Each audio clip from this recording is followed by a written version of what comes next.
Hello friends, welcome to our YouTube channel Civil with Sudhir, myself Sudhir Jurobe. In today's video again we are discussing about the MCQ series on RCC subject, that is chapter 4 on design of beam.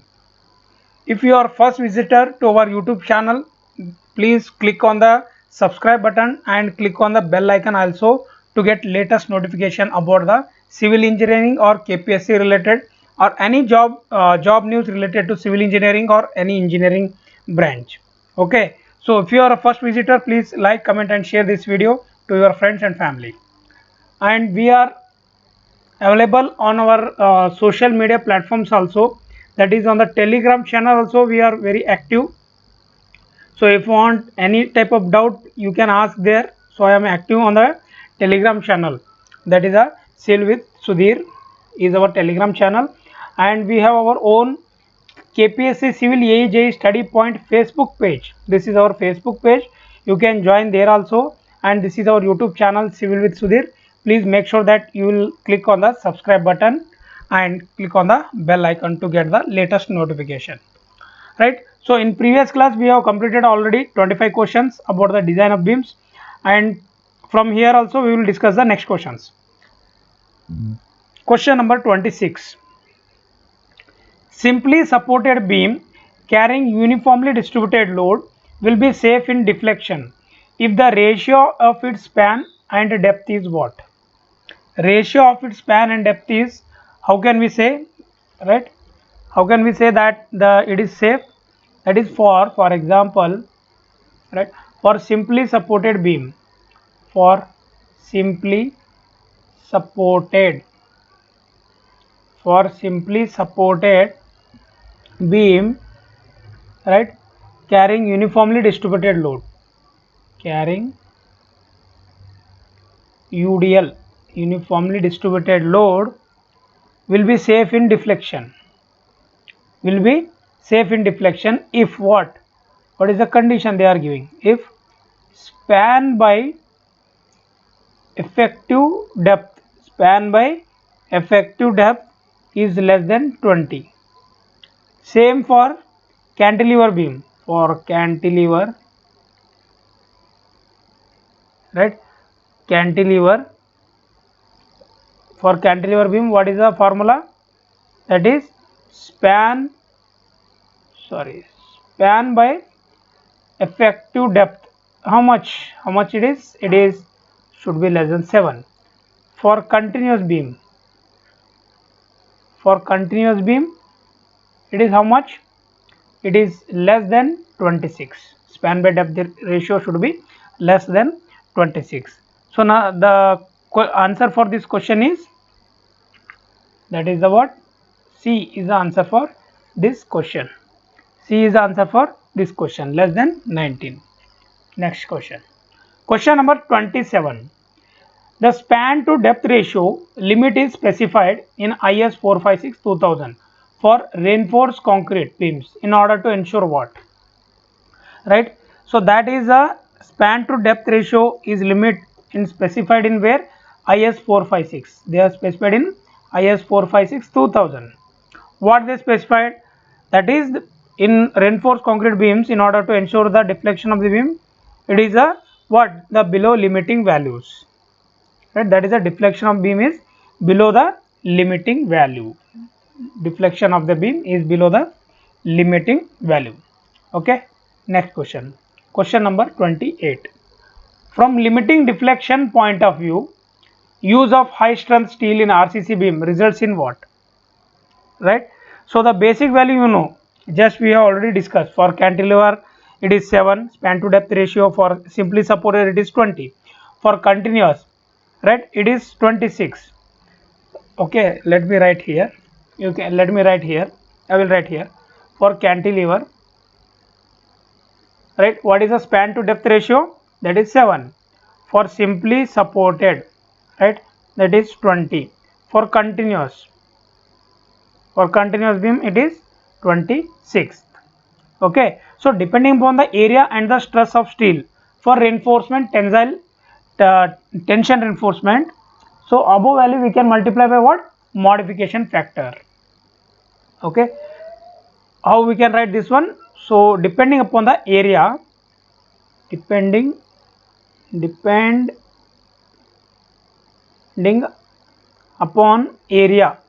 upon the area and stress of steel,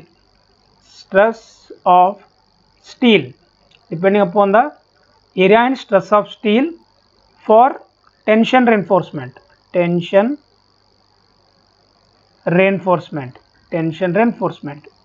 right? So the above value should be multiplied. Above means these values. Above value multiplied by what?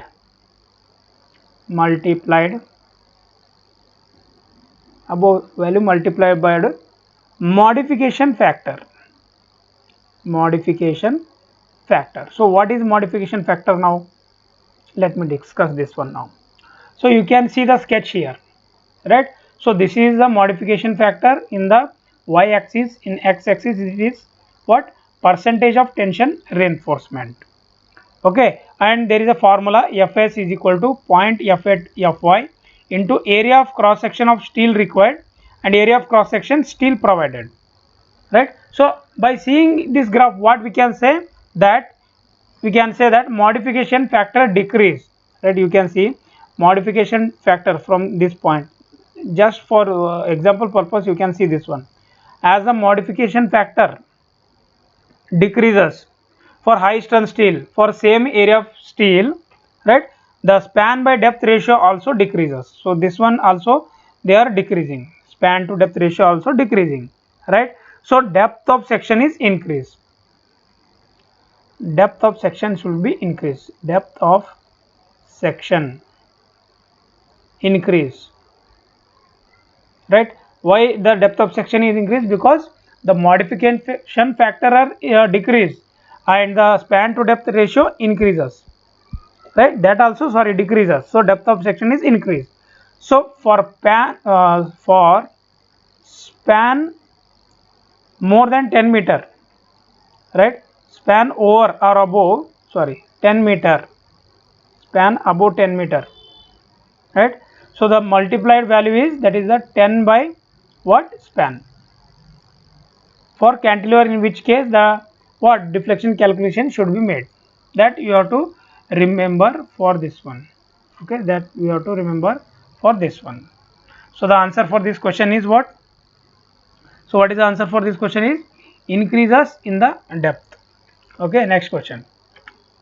Question number 29. The side face reinforcement, if required in a T-beam, will be 0.1% of the web area, 0.15%, 0.02% to the 0.3% of the web area, or half of the longitudinal reinforcement. As you know, right, we have already discussed in our previous class only, IS 456 2000, what it will tell about the side face reinforcement. Depth of the beam, right, depth of beam, what it should be, how much? 750 mm. Depth of beam is more than 750 mm when beam is not subjected to torsion. When beam is not subjected to torsion.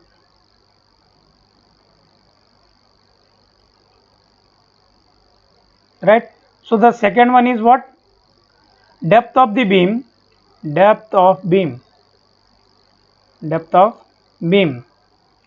how much is more than, depth of beam is more than how much? 450 mm. If it is 450 mm, what we can say? When beam is subjected to torsion,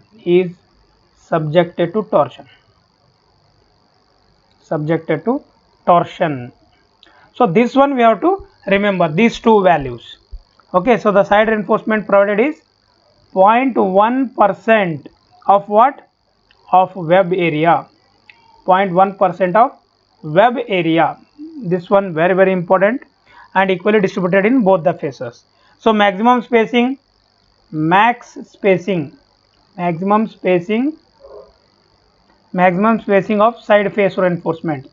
of side face reinforcement, how much?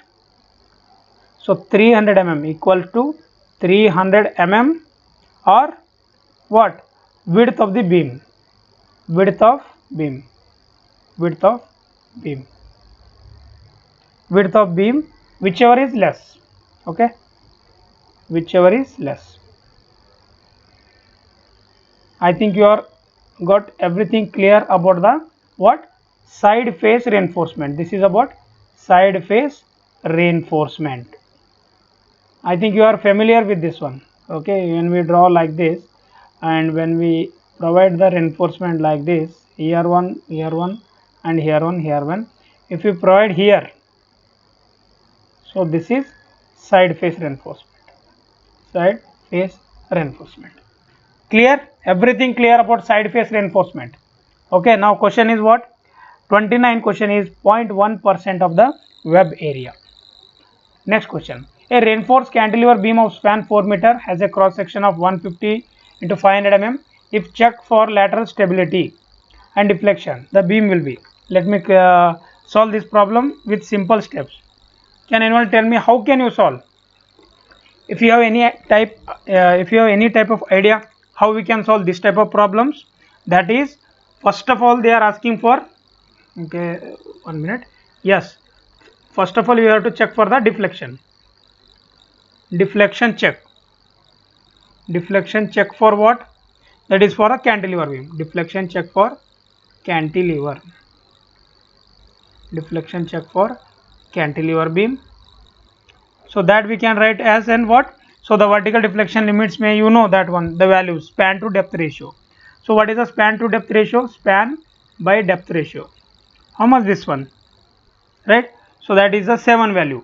But given, what is the given in problem? That is the span should be, sorry, span is 4 meter and width of the beam. Width of the beam is how much? 150 mm. Okay, and the depth of the beam. What is the depth of the beam? That is I think 500. Okay, 500 mm. Now span to depth ratio, if you do, that is span by depth ratio. Span by depth 4000 you have to convert into, this is in mm, this is in meter, this we have to convert into meter, sorry, mm, this is 500. So now value is 8, so it is more than 7. So it is fail in deflection, we can say. So that it will fail in deflection, right? Simple words you have to calculate. Now second one, how you can calculate about the what? So span to depth ratio should not be greater than how much? 20 and 26 for simply supported and continuous. Now for lateral stability. Lateral stability. In previous class only I already discuss about what is lateral stability, how to check for that one. Stability check for cantilever. For cantilever beam. Okay. Now, so what is the formula for to check this one? That is 25 times of B, right? Or another formula is what? 100 B square by D. This is the formula you have to remember. Okay, so the clear distance from free end of the cantilever to the lateral restraint is what? That is the 4000 mm. 4000 mm. We can say that is a span, right? Okay, 1 minute and okay, one line. Okay, now so the 25B is equal to 25 into how much? 150 mm. What is the value? That is 3750 mm. 3750 mm. It is less than 4000 mm. So we can say this is okay, right? But if we try with the 100 B square by D, that is 100 into 150 into how much? 150 divided by 500. So we got 4500 mm. So it is what? More than 4000 mm, right? So So it is fail in lateral stability. So it is fail in lateral stability also. Lateral stability also. Right, now what we have to do now? So for simply supported or continuous beam, the clear distance between the lateral distance we know 60b or 250b square by d, right? So whichever is less. Now what, in by seeing the options, what we can say? Fail in both deflection and lateral stability. After checking we got like this. Okay, this is a proof we got both the, in both the deflection and lateral stability the section is failing. Next question. Question number 31. The final deflection due to the loads including the effect of temperature, creep and shrinkage measured from the as cast level of the support of floors, roofs and all other horizontal member should not exceed, right? It should not exceed how much? It should not be always, that is the span by 250, right? That is a span by 250 for which one? According to IS 456, the final deflection for due to all the loads including effect of temperature, creep, shrinkage measured from all cast level of the support of floors or roofs, we can say that is an, it should not normally exceed how much? Sorry, span by 250. Now for the deflection including the effect of temperature, if we consider deflection, right, and the different erection of partition and the application of finishes, that should not be what? Normally we exceed span by 350. Span by 350. Okay. So the answer for this question is span by 250. Next question.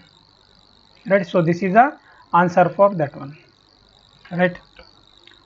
Next question. A T-beam behaves as a rectangular beam if beam of width equal to its flange if its neutral axis. Where is the neutral axis of this one? Let me show you. Okay, so you know already. So the RCC strength of concrete located where? That is below the neutral axis in tension zone, right? Let me draw the T-beam so that we can understand very easily by drawing the T-beam. Right, this is T-beam. Right, this is T-beam and this is BF, breadth of the flange, and we can say this one is neutral axis according to this question, right? And this is, we can say, X, and this is, we can say, D. Okay, and this one at the bottom we can say this is AST.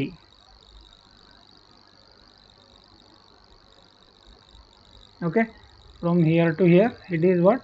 Effective depth, right? So neutral axis, this is D, this is 1. Now when neutral axis, what is the condition? Steel only, right? So it is not taken into account what? Neutral axis. When neutral axis lies in the flange, when neutral axis lies in flange, what will happen? Right, the portion of concrete below neutral axis is not effective, right? The portion below neutral axis is what? It is not effective. Not effective. It is not effective. Then what we have to do? Hence we have to analyze and design will be as per the rectangular beam. So hence we design using rectangular beam formulas.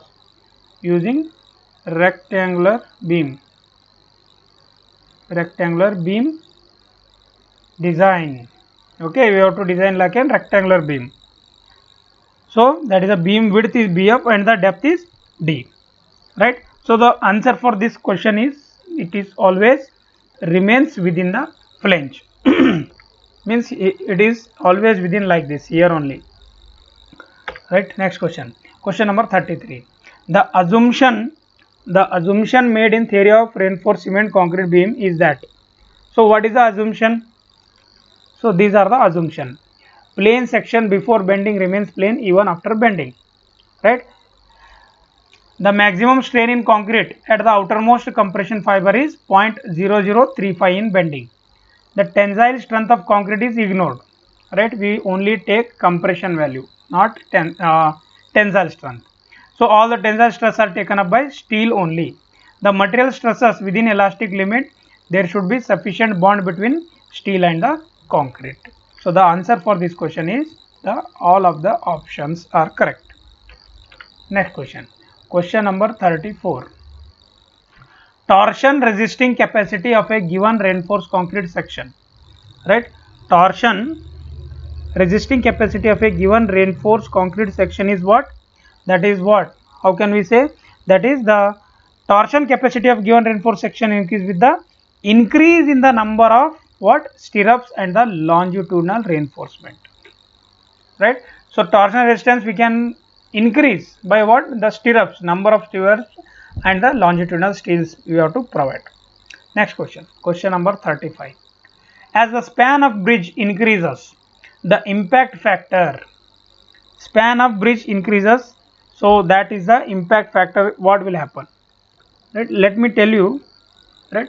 So the vehicular live load are multiplied with an impact factor to accommodate this dynamic effect. So dynamic means sudden load. Right? Always remember, dynamic is nothing but sudden and one time load. That is a dynamic effect in the design of bridge. So the impact factor depends on what? Stiffness, vehicle speed, span length, roughness of the wear course. So the impact factor we calculate by A divided by B plus L. A and B are constant. L is a span length. So what is the conclusion about this one is, 1 minute. Conclusion is impact factor decreases as span increases. This is very important point according to this question. Impact factor decrease as per the span increase. In most cases, impact factor increases as vehicle speed increases. Impact factor increases, vehicle speed increases. Impact factor increases remarkably with increasing surface roughness from good to poor. Surface roughness means for example, this is bridge site. We have constructed the road here.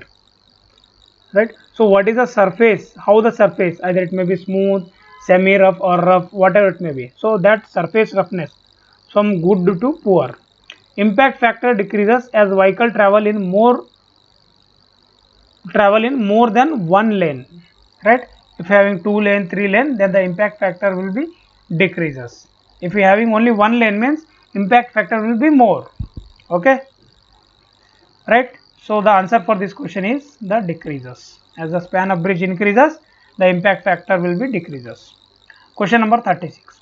Minimum spacing between horizontal parallel reinforcement of different size should not be less than. Right? So it is not less than what?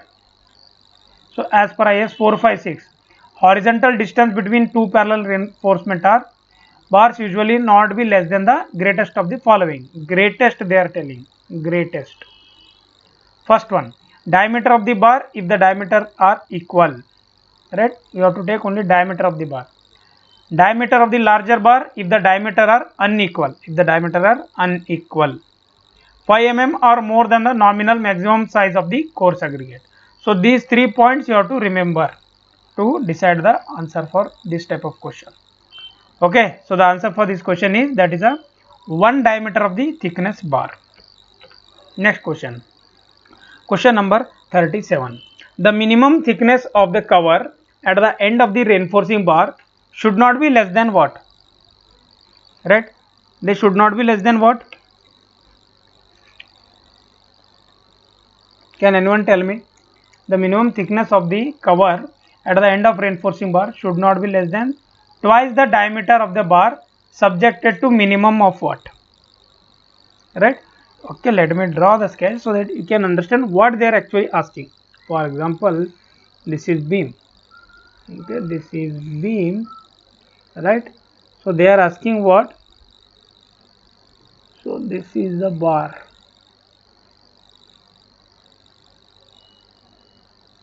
Right? This is a bar inside. That is a reinforcing bar. This is the reinforcing bar.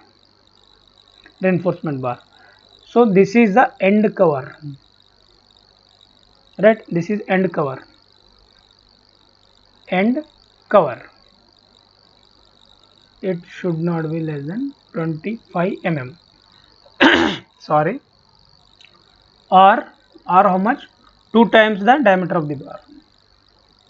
2 times the diameter of the bar, dia of bar. Okay, so by seeing this one, what is the answer for this question? That is a 25 mm. 25 mm is the answer for this question. Next question, question number 38. The width of the flange of a T-beam which may be considered to act effectively with the rib depends upon what? Right? So what we can say, that is the breadth of the rib or overall thickness, center to center distance between this one, right? Can you say the what is the actual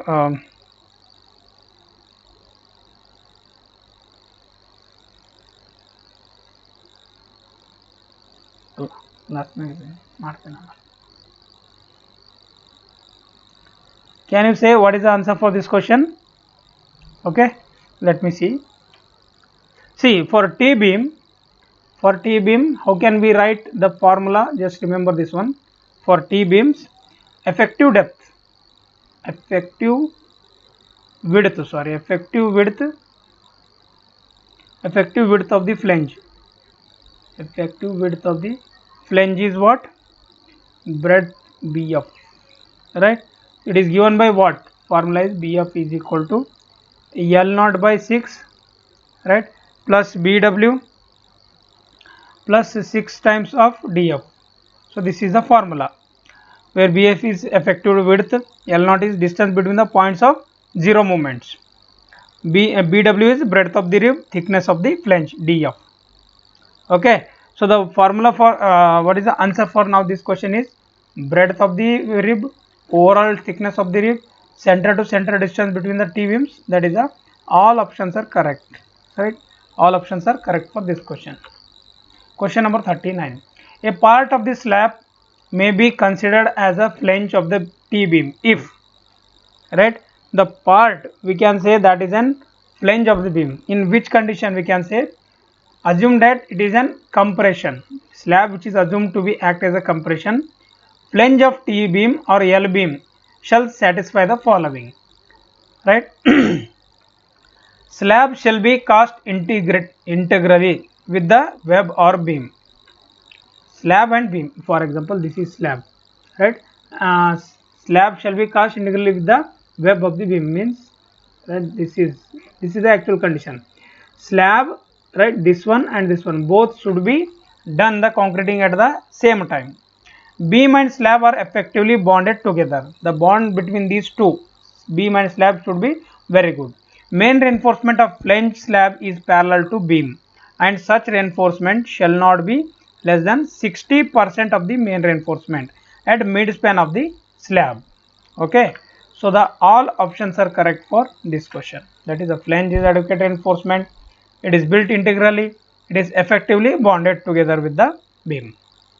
Right? Are you getting what I am explaining and what is the question they are asking?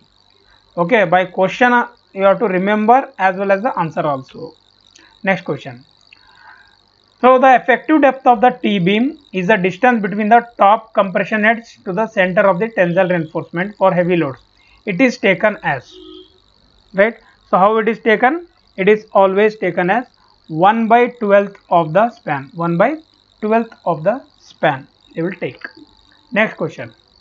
For the design of simply supported T-beam, the ratio of effective span to overall depth of the beam is limited to what? Right? So T-beam, what we can say, that is an effective T-beam. Sorry, they are asking what? Effective span. Then it is a 20. Is it right? Okay, 20 is the answer for this question. Simple question. Now, question number 42.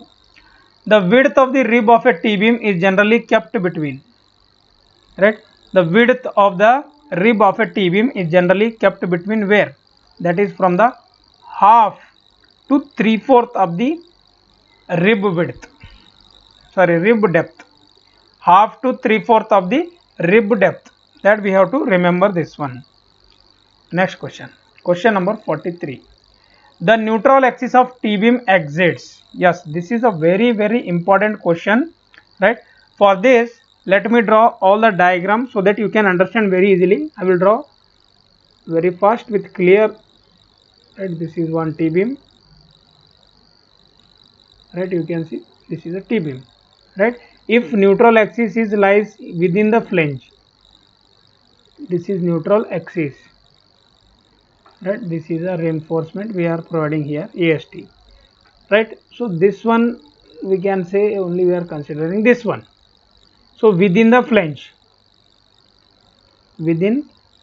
neutral axis is within the flange, first one. Now second one,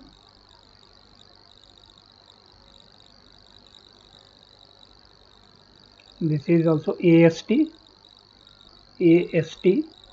right? So if it is at the bottom edge of the slab, for example here, the neutral axis is present here, that is the at bottom edge of the slab, at bottom edge of slab.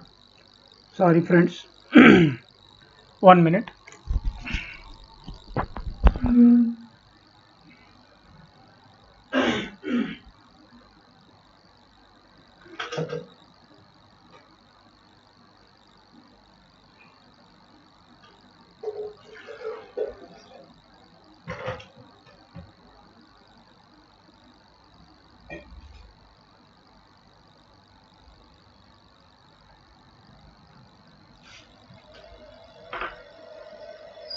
So what is the question? That is at the bottom edge of the slab. So this portion we can say, right? So completely we have to take this portion, right? Completely we have to consider this whole portion. Now for the third one, right? Third one,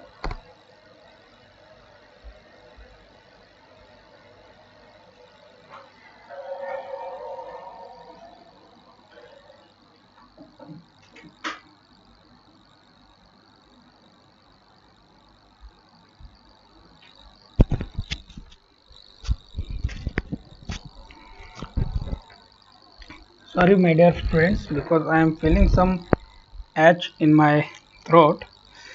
Okay, so I am drinking water. Okay, now I am fine. Okay, third one, this is the T-beam,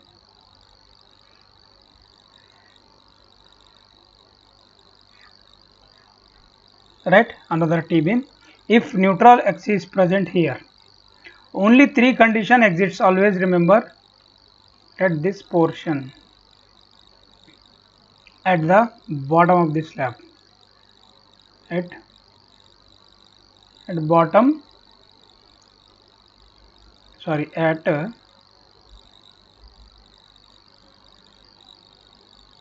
below slab, at below slab we can say, right? So this portion is not usable. Now what is the question is, neutral axis of T-beam exits where?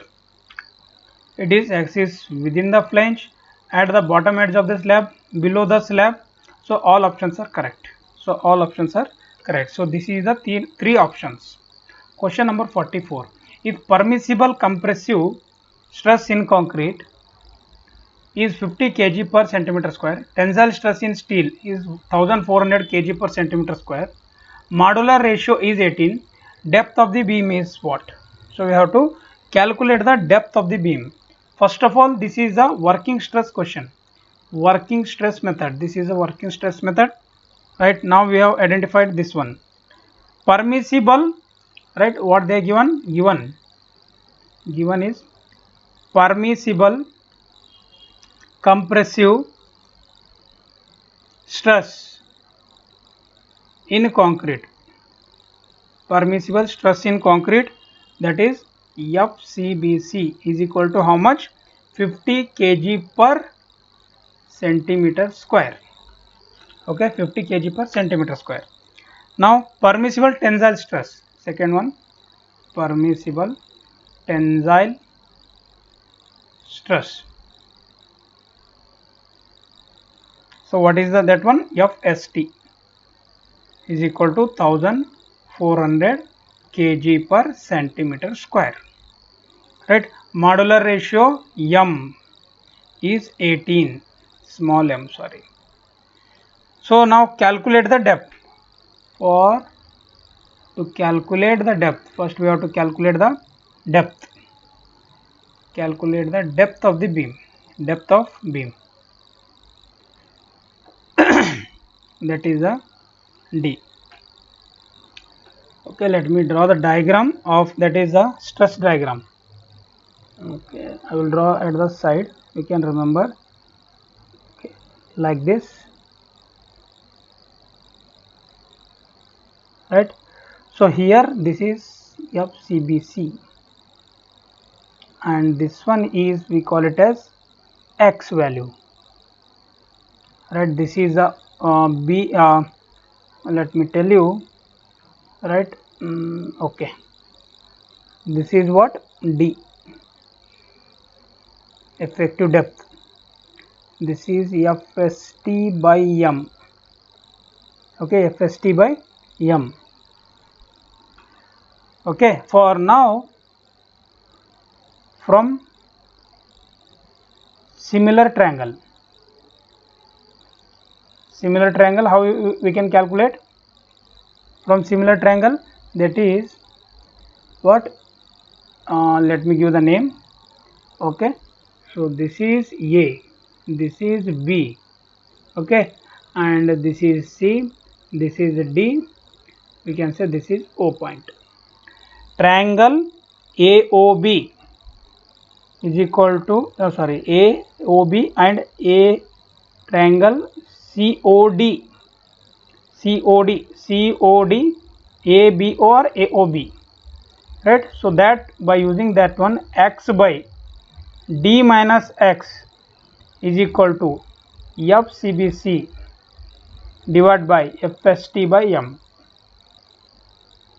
Okay, this is now first. So the after substituting the given values, how we will get? Okay, I will again write it here. How to substitute now? Let me see. The X is equal to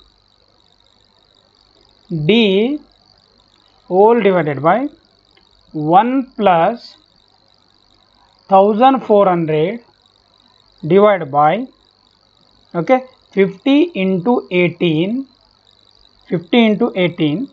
that we got a 3914 D, right? So the X value is 0.3914 D. This is the first step. Now bending moment is equal to half into what?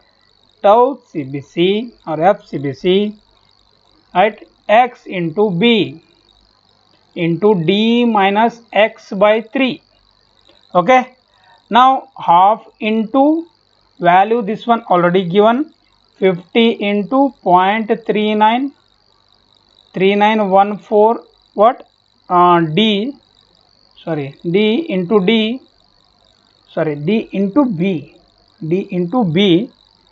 into D minus 0.3914 D divided by 3, right? So the D is equal to, we can say, bending moment into 0.11753 divided by what?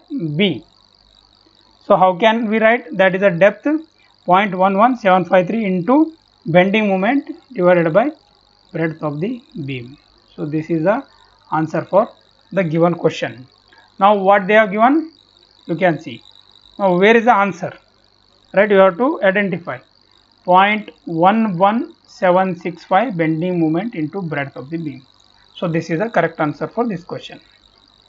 Right, you have to do like this. Next question. Question number 45. A beam curved in plan is designed for, right? If the beam is curved in the plan, how we can say that, how to calculate that one? Let me take the example of, for example, cantilever beam. Okay, let me draw here. For example, this is cantilever beam.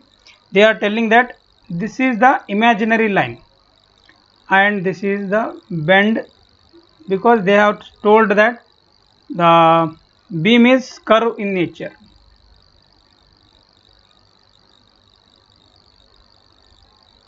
Right? This is a curve in nature. Now this is the x distance from here to here. Horizontal means y we have to take from here to here. This is the vertical distance we can say. So the assuming we have assumed about the cantilever beam curved in the plan as we have already drawn. So first condition, what will happen? So due to the loading, so due to loading condition, due to loading, shear force will be, what happens, shear force will be generated at where? That is at the support P, right? This is a P value, right? This is P. So due to loading, shear force, right, generated, shear force generated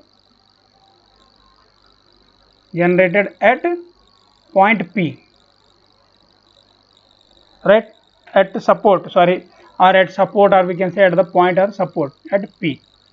Now what will happen next? If the load is away from the support, if load is away from the support, this is away from the support, right? So what will happen? The bending moment, if load is away from the support, away from support, right, away from the support, so the bending moment we can say that is what? At support, at support is what?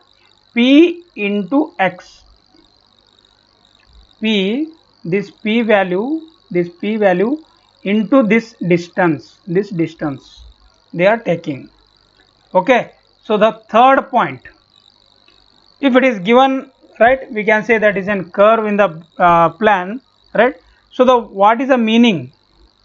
So the load will be produced, the torsion moment, you can see it is fixed at here and you are applying load at this point, so it may be have chances of producing the torsion. So the torsion will be produced, torsion will produce, where the torsion will movement on, that is on the y direction, that is into P into y, right? So hence we can say that it is subjected to what? Either the shear force, it will be subjected to shear force, bending moment also, and the torsion also. So all three will be happen to this one. So the bending moment, shear and torsion. So answer for this question is this one. Okay, are you got what they are asking, the theory question, how to answer that one? Next question, question number 46. By over reinforced beam, the moment of resistance can be increased not more than how much? That is a 25%. Singly reinforced beam means this is a beam. If you provided only steel at the, this is neutral axis, this is compression zone, this is tension zone. If you provided steel only in tension zone, that is a singly reinforced beam. If you provided in both the sections, if you provided the steel here also, this is neutral axis, right, this is singly reinforced beam and this is doubly reinforced beam, right? Okay, if the section dimensions are given and mu is more than mu limit, provisional singly reinforced section will be the over reinforced. Hence the section dimension need to be modified or higher grade of steel or concrete should be used. If section dimension cannot be modified, preferably depth, we need to provide the steel on compression side also. The resulting section is called as doubly reinforcement beam. Okay, that we know already, right? So the answer for this question is what? That is a 25%. 25% is the answer for this question, right? There is a theory also, so you can read this one. Question number 47. Advantage of reinforced concrete is due to what? Advantage of reinforced concrete, it is monolithical character, fire resistance and durability, economy, and because of less maintenance cost. All options are correct for the RCC. Okay, so these are the advantage and disadvantage. If you want, please pause the video and you can take the screenshot and you can read one more time. You will understand everything. Okay, next one. Question number 48. Question number 48. A singly reinforced concrete beam of 25 centimeter width. Okay, let me write with the question on only given. Right, what is a singly reinforced section?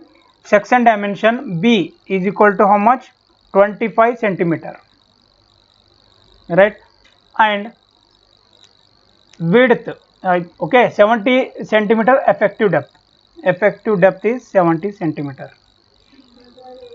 Next, effective depth is provided with the 18.75 centimeter square steel, means AST, area of tensile steel. They have given 18.75 centimeter square. Okay, centimeter square, that is the AST. Next, sorry, if the modular ratio M is 15, again they have given modular ratio, that we indicated by M. How much they have given? That is 15 they have given, right? So the depth of neutral axis is, now they are asking depth of neutral axis. So they have clearly mentioned about the what? Working stress method, we can say using the modular ratio, right? So to calculate the depth of neutral axis in working stress method, how you can calculate? To calculate what? Depth of neutral axis, depth of neutral axis in working stress method, right? How we can write? That is bx square by 2 MAST d minus x. This is a formula you have to remember. Okay, make a mug up or anything, make a short notes about this one, so you will get the idea, you will get the formula whenever they may ask. So 25x square by 2, right? 15 into, right, AST is 18.75, 18.75 they have given, into 70 minus x, right, 70 minus x.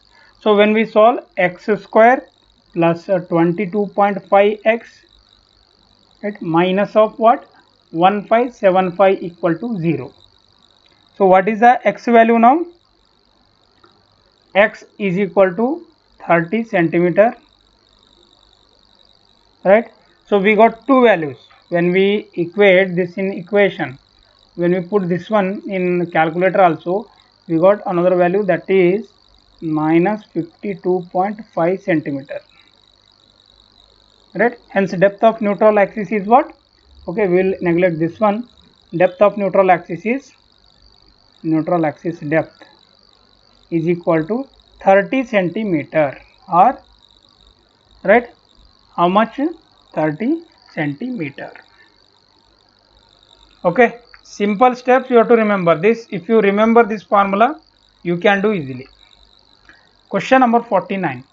If the neutral axis of the T-beam, if the neutral axis of T-beam is below the slab relationship between the flange width B, depth of neutral axis N, thickness of the slab ds, effective depth of the beam D, gross area of tensile steel is 80, and the modular ratio M may be stated as. How we can calculate this one? Again, this is from the working stress method, right? Working stress method, I think you know the what flange, that is T-beam. Okay, I will not draw that one. I will directly go to the how we can do using working stress method approach, right? So the neutral axis is where? depth where the tensile area is equal to the compression area. We can say compression is equal to tensile. Okay, about hence what we can write, that is B into ds n minus ds by 2, okay, plus Bw n minus ds n minus ds by 2 n minus ds by 2 equals to, this is the compression. Now tension m into ast, sorry, at, this is not ast, this is at. Okay, 1 minute, I will erase this one so that no confusion. So at d minus n, right? So Bw is what? Width of the rib, okay, but they are not given. Bw not given, Bw not given, so we can neglect, we have to neglect this one, neglect Bw. So the formula will become B into ds n minus what? ds by 2, so m into at d minus n. So this is a formula for the given question, right? So the answer for this question is what? That is a C. By seeing this one, we can say this is the answer for this question. Question number 50. For normal cases, stiffness of simply supported beam is satisfied if the ratio of its span to its overall depth does not exceed, right? Span to depth does not exceed what? It is the 20. Okay, I think I will stop here. There may be some questions, I hope. Yes, there may be only few questions left, but I will make in separate another video, because you can understand very clearly. We have again problems in our next class also. I think almost again we have 20 to 25 questions on the design of beams, so that I will be discussing the next class. So thanks for watching this video. Please like, comment, share. Okay, please like and comment and join our Telegram channel Civil with Sudhir, and make sure that you can subscribe, or you have to subscribe our YouTube channel to get more videos like this. Thank you, Nandal. Thanks for watching this video. Have a nice day.